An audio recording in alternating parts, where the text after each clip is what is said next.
მოგესალმებით, ჩვენ ვიმყოფებით ვაზიანში.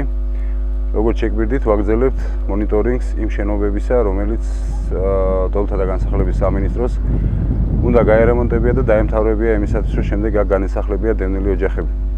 ჩვენს უკან არის ორი კორპუსი.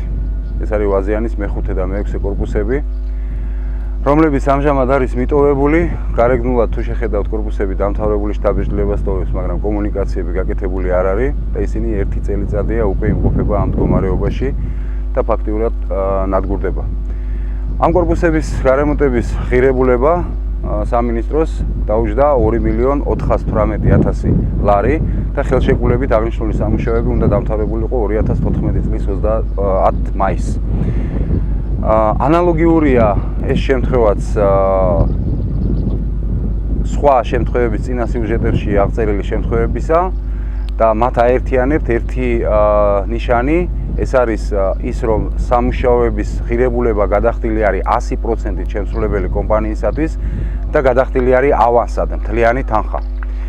თუმცა ამ შემთხვევაში განმასხვავებელი ნიშანის გვაქვს სახეზე შესყიდვების ერთიან ელექტრონულ სისტემაში ეს ობიექტი და ეს ხელშეკრულება აღნიშნული არის როგორც მიმდინარე ხელშეკრულება, ანუ ყურადღებაც კი არ არის მიქცეული იმაზე, რომ 347 დღე არის გადაცილება ხელშეკრულების და ჩვეულებრივად მისი სტატუსი, ასე ვთქვათ, მიმდინარეობს და შინაგანში ობიექტი გაჩერებულია. საავანსო თანხები გადარიცხულია 2 თვის განმავლობაში. პირველი საავანსო თანხა 9 მილიონი გადაირიცხა 9 დღეში, ხოლო 2 თვის განმავლობაში გადაირიცხა დარჩენილი თანხა მთლიანი თანხის და შეივსო მთლიანად, ასე ვთქვათ, 100% ამ ობიექტის ღირებულების. როგორც ხედავთ, ობიექტი კიდევ ერთხელ ვიმეორებ, არის მიტოვებული, მას მართალია ყავს დაცვის თანამშრომელი, რომელიც იცავს და შიგნით არ უშვებს არავის, მაგრამ 1 წლის განმავლობაში დევნილები განსახლებული ამ ობიექტში არ არიან. ეს ობიექტი ალბათ წელიწადზე მეტი არის გაჩერებული და თუ არ ჭირდებოდა თუ რაღაცა ჭირდებოდა გაკეთეთ, მე უბინაოები ვარ და აქ და გუშინაც ვნახე მე ბავშვები ისეთ პირობებში ცხოვრობენ. გამოვიყვანონ და შეასახლონ ერთი მაშინ მრავალშვილიანი ოჯახში სტუმრად ვიყავი და მისული. არავინ არაფერს არ მაძალებს, ვარ ჩემი დავდივარ და რაღაცა ისე რა ქვია, პატარა ქველმოქმედების იმაში და მრავალშვილიანი ოჯახი ცხოვრობს დაობებული დამპალ კედლებში. თუ არ ჭირდებოდათ, გამოვიყვანონ და მიცენ ერთი ისეთ. რისთვის გააკეთეს თუ არ ჭირდებოდათ, ფული ქონდათ მოსახსნელი? დასაქმებული ადგილობრივებიც იყვნენ და ისა რა ქვია, მოსულებით. და ეს უბრალოდ ისეთი ჯაჭვი იყო, რომ ხო დასაქმებული ადგილობრივები მუშაობდნენ. თავიდან გამოჩნდნენ პრარაბები იყვნენ თუ უფროსობამ, შემდეგ ისეთი მოხდა, რომ ესენი ხო მუშაობდნენ, იმას ხო ყვება უნდათ, პატრონი რო არ ყავდეს, აქაური ადგილობრივი მეწარმეები, მაღაზიები უწყობდა ხელს და ბოლოს ისე დარჩნენ, რომ რგოლურად, ჯაჭვურად გადაება, მარტო ეს საცოდავი მუშები კი არა. მუშებთან ერთად მეწარმეებიც გამოჩნდნენ ისე რა ქვია, გადაყრილები. რაღაცა NGS რაღაცა კომპანია ერქვა, ვიცოდით, რომ ლტოლვილთა სამინისტროს შეკვეთა იყო და ლტოლვილთა სამინისტროს შეკვეთა იყო და ვიცი ლტოლვილები უნდა გამოესახლებინა თბილისიდან აქ ვაზიანში. საკუთარ ჩემი სიძე მუშაობდა აქ და ვიცი რომ ნამდვილად არ აქვს გადახდილი ხელფასები. წელიწადზე მეტი აქ არავინ აღარ გამოჩენილა კაციშვილი.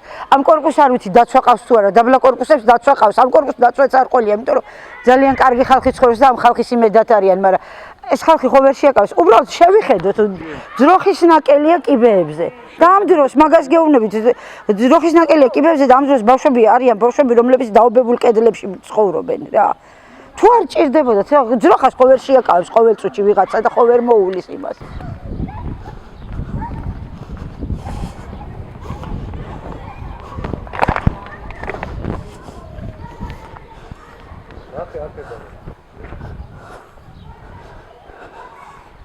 ხალხო კორპუსი ჩამოინგრა 2 წელიწადზე მეტია და ხალხი ისა რა ქვია, კარვებში ცხოვრობდა 2 წელი. მერე მიმოიფანტნენ და იმ ხალხს მაინც მიცენ, სხვას თუ არავის არ აძლევენ. ძროხაზე დაუძახებ, გააგებიებ, თუ არ ჭირდებოდათ რისთვის აკეთებ. და მე რო შევიდე ხლა, მე არ მაქვს საცხოვრებელი და რო შევიდე და ვიცხოვრო, ხო? ხვალ ალბათ მთელი ის აქ ამოვარდება. როგორც ხედავთ, ჩვენ შემოვედით კორპუსში შიგნით. ეს არის ერთი სტანდარტული ბინა ალბათ, კარები ბინის ღიაა. რემონტი გაკეთებულია. აბაზანა ტუალეტი გაკეთებულია. ყველა საჭირო, ასე ვთქვათ, სამუშაო ჩატარებულია, გარდა იმისა, რომ ძირითადი კომუნიკაციები დაერთებული არ არის შუქი, არ არის წყალი და ასე შემდეგ. აბსოლუტურად გაუგებარია, რატო არის ეს კორპუსი 1 წლის განმავლობაში ჩაუსახლებელი და რატო ელოდება დევნილები ბინებს, რომლებიც აქ უნდა მიიღონ.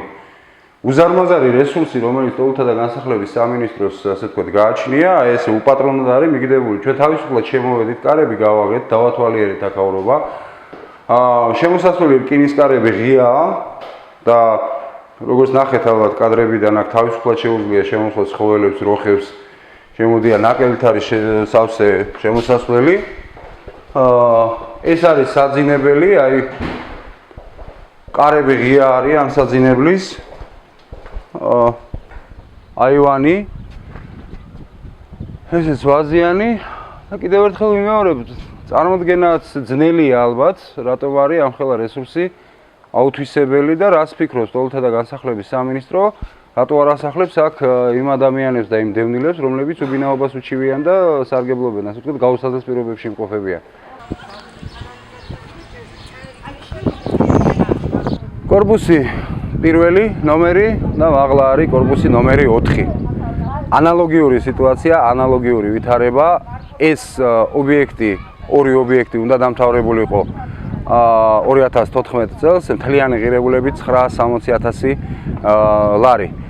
მშენებელი იგივე არის, რომელიც აშენებდა ქუთაისში, თუ გახსოვთ ჩვენი წინა სიუჟეტებიდან, არის ეგეთი კომპანია New Construction, რომელსაც უნდა დაემთავრებია და ასევე მიტოვებული აქვს ქუთაისში ნიკეას ქუჩაზე აისის ქარხნის შენობა. როგორც ჩანს, ეს ყველაფერი არის ქრონიკული ხასიათის და აი 2 წლის განმავლობაში, როდესაც 2013-2014 წლებში პირდაპირ მიმდინარეობდა სახელმწიფო ქონების დატაცება. ჩვენ ვიმყოფებოდით შიგნით, ობიექტი დაცული არ არის. რკინის კარები, რომლებიც უნდა იცავდეს, ღია არის. ღია არის ასევე ოთახების კარებით შიგნით.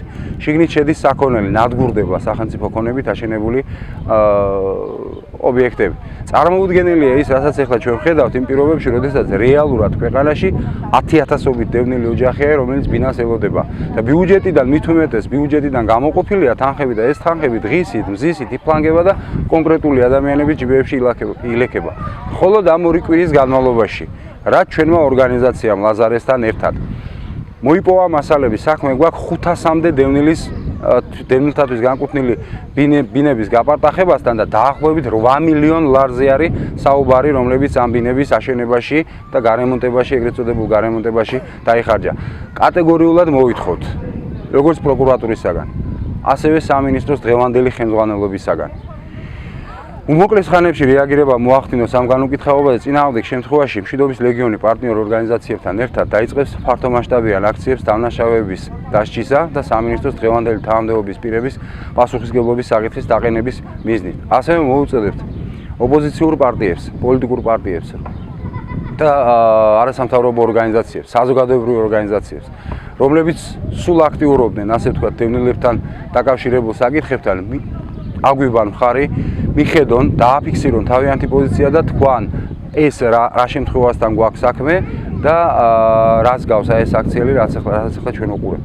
ყველა მასალა და ფაქტი, რომელიც მოპოვებული იქნა ჩვენი მონიტორინგის შედეგად, თარგმნილი იქნება და გადაიგზავნება საერთაშორისო ორგანიზაციებში და საელჩოებში რეაგირებისათვის. ჩვენ გავაგრძელებთ მონიტორინგს მთელი ქვეყნის მასშტაბით, დავივლით ყველა ობიექტს, როგორც ჩანს, ეს არის ქრონიკული, კიდევ ერთხელ ვიმეორებ, ქრონიკული ხასიათის. ჩვენ წარმოდგენაც კი არ გქონდა, როდესაც ვიწყებდით ამ სიუჟეტს გორიდან, ჩაპირველი ჩამონგრეული შენობიდან, რა მასშტაბებზე შეიძლება გავსულიყავით. ამჟამად ჩვენი გადაწყვეტილებით, ჩვენ დავივლით მთლიანად ქვეყანას, ვნახავთ ყველა ობიექტს, რომელიც აშენდა ამ პერიოდის განმავლობაში და რა თანხები იქნა ამ ობიექტებზე დახარჯული და რა მდგომარეობაში არიან ისინი.